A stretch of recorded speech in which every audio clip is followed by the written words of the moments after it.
Oh, hello. I'm talking about limiting down any of my setups and honestly trying to code it. But at the moment, if I were to trade um, discretionary by hand, um,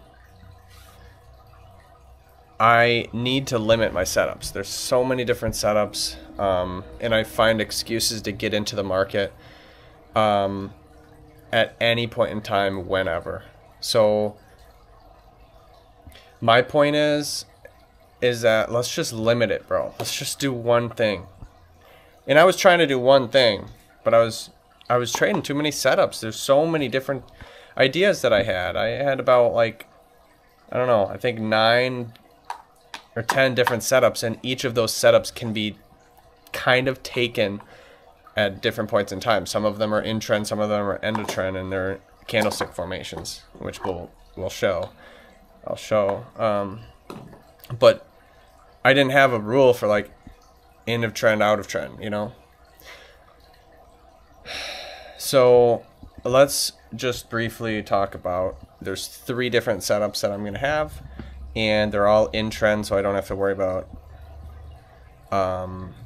continuing to short when it's going up, because I have a tendency of, I look past on so many of my past mistakes, my past blow ups, was simply, it keeps on going up, bro, and I keep on shorting, and it just defies logic, it defies everything, it defies gravity, it just keeps going up, bro, and I keep on shorting it. And it's just simple. You have to fucking flip, man. You just have to flip. Just fucking flip. And that now, if I'm gonna get into the market, I might as well just only be in trend. And maybe that's what the market has beat me down to be. That's who I am now. You know, that's who I have to be. So here are the setups. It's what's the trend? You know it's down. It doesn't even matter if it's up here, what?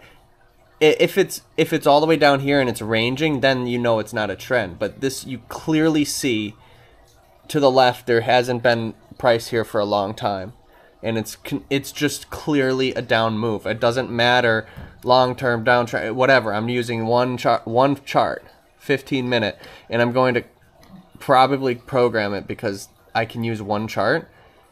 There's less ingredients into the code, therefore it's perhaps codable.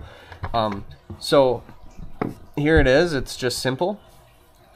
It's downtrend. There's a big bear bars, okay, and then you see one green bar, and then it comes back and tests the bottom half, basically. I call this a demand open. Basically, in my heyday of fucking losing money, I went long here for the stop here, and that's my buy zone. I think, wow, it's so undervalued, I'm gonna go long. This is a bullish bar. This is the first bullish bar in a big while, and it's double tapped this low. Even if it doesn't, even if this low is like here, I see like, all right, this has some buyers, there's no doubt. Either way, it has buyers, okay? But in this scenario, it hasn't broken the low. But regardless, it has buyers. It looks like it has buyers. Okay? So I would go long here. Not anymore. Not anymore, partner. Not anymore. This is my entry line still. Okay? This is my entry line. This is my T1. That's my 1R. And my stop loss is equal distance. So equal distance. So minus 1R. That's my stop. This is my stop. Okay? And then that's my setup. That's literally, this is an anti-demand open. So it was a demand open. Now I'm flipping it. It's an anti-demand open. I don't take demand opens. The only thing that I take is anti-demand opens. This is called an anti-demand open in trend. That's what I'll take. And that's it. That's one setup of mine. Now, how I execute it, where I get in, there's no difference with the entry line and stop line. That doesn't change. But what does change is, do I move my stop when it goes to 1R, or do I move my stop only if it hits 3R, or whatever, you know? There's a lot of different things to do. So let's go for another example. That's one setup of mine. The other setup would be a breakout in-trend squash, which basically means, let's say that bullish bar happens again, and let's say that that trade works. You know, so basically this bar, this green bar here, it went lower. It was showing red. This was all red at one point when we would be in short, okay? But it happened to be, let's say we didn't, I don't know, whatever. It turns around. Sometimes it doesn't work. So the demand opens I saw for a reason. I knew that this was, I think that this is a buy zone. I knew it for a reason. It's not profitable because it's on the downtrend. It usually breaks. However, it obviously sometimes works. It sometimes works because that's how I found it in the first place. I saw it once and like, no way. This is how you predict counter trend moves. And it does happen sometimes just so people can be flooding in when this goes. So it's not, none of this is high win rate. It's at most 60-40, if that, dude. So I'm just saying, but these are the setups. This is how I can get into the market. Now, this, I lied. It's not going to be a breakout in trend squash. This is called an anti-breakout. This is bullish bar. It comes down, it comes up. This is our entry line. And back in the day when I'm thinking like, oh, this is turning. This is how I got into the market. I bought this high. Oh, it breaks this high. I'm in long. My stop's on the entry bar's low. I don't even have to have this bar low. I have to have this one so I have a smaller zone and we can go 1, 2, 3R and we can have a change of trend. And it happens sometimes. Except it doesn't happen very often. So what's more often is an anti-breakout. It's the same thing, but I flipped it. This was a 1R in the past. As for a breakout now, it's a negative 1R. This is my stop. This is my stop, and guess what it is? I go short right now. I go short, and my 1R is here. My 2R is here. My 3R is here, and we continue trend lower, and this is how trends go. As soon as it antagonizes bulls to buy in, they fucking hammer it. They douse it, and it goes down. I see it all the time. I will not go counter trend anymore. This is called an anti-breakout in trend. That's my that's my second setup. There's one more.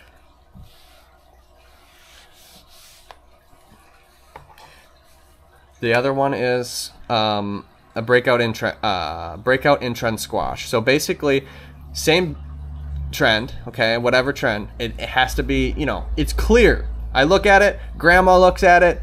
My 3-year-old son looks at it. Oh, it looks like it's going down. No shit. No shit. That's what trend is. It looks like it's going down. That's how you know what trend is. Now, let's say, oh, that's too big. I want to make it look a little bit better. Oh, that's another big one, whatever.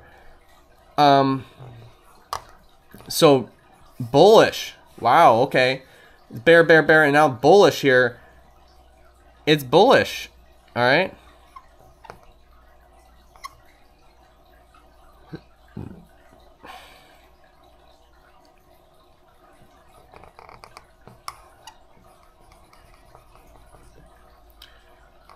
Okay. I'm just painting a picture, all right? So it closes here. It comes up here. Now this would be a demand open, okay? This is another one of those, but except this demand open is pointing downwards. I'm not going to take this, but I'm just saying this would be a short. Obviously, it's got a long way to go down to the low, but these things can happen where it's where it taps into this open and turns red, and now you've got a supply zone. if this thing really wants to launch, you've got a serious turning point. This is a short area with a lonely pivot. This is with protecting a whole lot of free space. This is a pivot. And how does the pivots begin? It begins at that demand open, but that's the most risky part of getting in, because you're getting in super early. So I'd rather just let the demand open happen. It comes down and breaks this low. We go short. We actually go short. And this is our zone. This is our entry line. This is our stop. Okay, oops, sorry. That's not our stop. This is our stop. Okay? And we get in short, all right? And we're asking for this thing to push lower and test this high. That's what we're doing. And it could be a 2R here.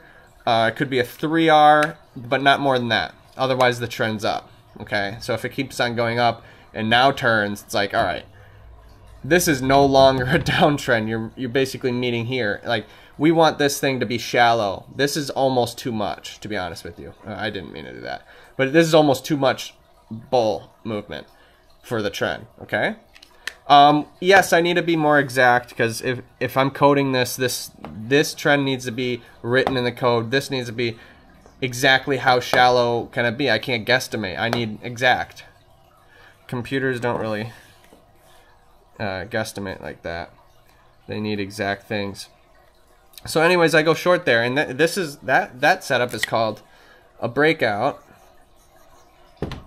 in trend. Squash. Because my goal is to squash this low.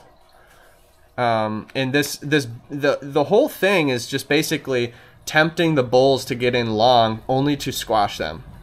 That's it. I mean, that's basically the premise of all of these setups. So there's a breakout in trend squash. There's an anti-breakout in trend. And then there's an anti-demand open in trend. And it's basically this. I'm just, okay, I see a trend. Okay, I'm looking for these three setups. And that's the only way I get in. I think that's, look, I don't know what else to do. I have plenty of different setups, and honestly, it just doesn't work because I get into the market so often, and I have a tendency of I lose. I'm even more ready to get in another trade when I lose. And if I'm more ready to get in a trade and I don't have a hard set of getting in, yes, I have different setups, but these demand opens appear anywhere. If I don't specify that it has to be in trend, I'll take this breakout anywhere. I'll take this anti-breakout anywhere. I'll take this anti-demand open anywhere. It doesn't have to, it can be in range. It's like, no, dude, those are not the same thing. You have to take these when it's a clear trend. It's that simple. And guess what? And this will, if you trade only like this, if you only have these in-trend setups, you will never go counter-trend. Yes, you might get stopped out and you're like, oh, the big picture was against you. Okay, because you're only looking at the 15-minute chart. Whatever. But how many times have you looked at the intraday chart where it's 5-minute, 15-minute, or 1 minute, whatever, 15, 10-minute, whatever. I see the 5-minute chart is just a skyrocket. I'm like, oh my gosh, it's overvalued. That'll never happen again. It will never, it can't happen again. It can't happen if we only take in-trend setups. And that's literally the only thing I can think of to do. Because when it's against you and it goes up, you go in short, but then it goes up like 5 times as much in the same day, and you're like, dude, if I shorted down there, this is a hell of a deal if I short up here. And this is how I lose so much, dude. I've lost so much money doing that. I lost so much money doing. Doesn't matter how I get in. It matters our idea of our belief about the market being overvalued or whatever. It kills It just kills. And if we only take in trend, if we look in that 5-minute chart and grandma thinks it's fucking going up, dude, don't go short. Don't fucking go short. Don't, dude. I don't care. You don't, okay, if you're not comfortable taking long when it's all the way up there, then don't trade. I know from experience it's hard not to trade, okay? But that's the point of limiting and honing in and focusing your trading strategy to be only one setup, two setup. I have 3 setups, but they're all in the same family. It's an in-trend family. It's a big in-trend bubble. And that's the only 3 setups that appear to me in the in-trend. And that's it. And if the 5 minutes going way up like to the moon like that, it's like, oh, I know what I'm looking for. I'm looking for anti-breakouts in trend. I'm looking for anti-demand opens in trend. And I'm looking for breakouts in trend squash. That's it. All of them are in trend. They're all in play. I'm happy. This is the next. I'm just waiting on my trade. Easier said than done, my friend, of course. All of trading is easier said than done. That's all I know. That's all I know. All right. Deuces.